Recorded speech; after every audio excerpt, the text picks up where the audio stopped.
AP వ్యాప్తంగా పవన్ తిరిగే పరిస్థితి లేదని అన్నారు మంత్రి అంబటి రాంబాబు. పిఠాపురంలో పవన్ కళ్యాణ్ ఓడిపోతారని జోస్యం చెప్పారు. పవన్కు రాజకీయాలు ఎందుకు అంటూ ప్రశ్నించారు.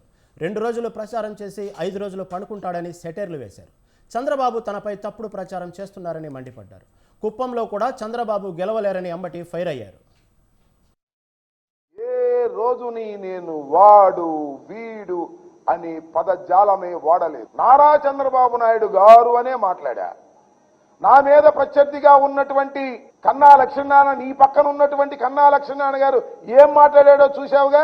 వాడేవాడండి, చంద్రబాబు ఎవడండి అని మాట్లాడుతుంటే పాప మా యాంకర్ కొద్దిగా సంస్కారవంతుడు. ఏమండి 14 సంవత్సరాలు ముఖ్యమంత్రిగా ఉన్నటువంటి వ్యక్తిని మీరు వాడు వీడు అంటాం సమంజసం అంటే అంటామండి. వాడు వీడు అనిపించుకునే స్థాయికి దిగజారిపోయాడు. ఆయన దిగజారులా వీడు దిగజారాడు. ఇది విషయం.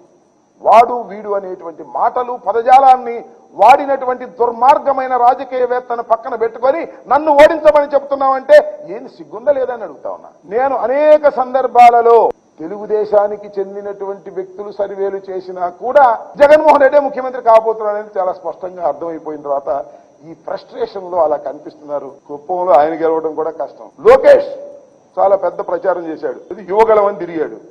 కనపడ్డే మంగళీలోనే ఉన్నాడు. కొంచెం బయటకు వస్తే గెలుస్తాను గెలవను అని భయం. అతను ఓడిపోబోతున్నాడు. ఇక మా బ్రదర్ సంగతి చెప్పాలి.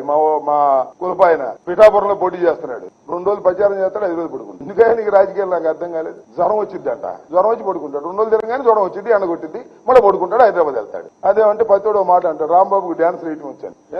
మీ పక్కన పవన్ కళ్యాణ్ వేయట్లేదు డాన్సులు. పండక్కి డాన్స్ చేస్తాను తప్ప పొలిటికల్ గా డాన్స్ వేసే స్వభావం నాకు లేదు.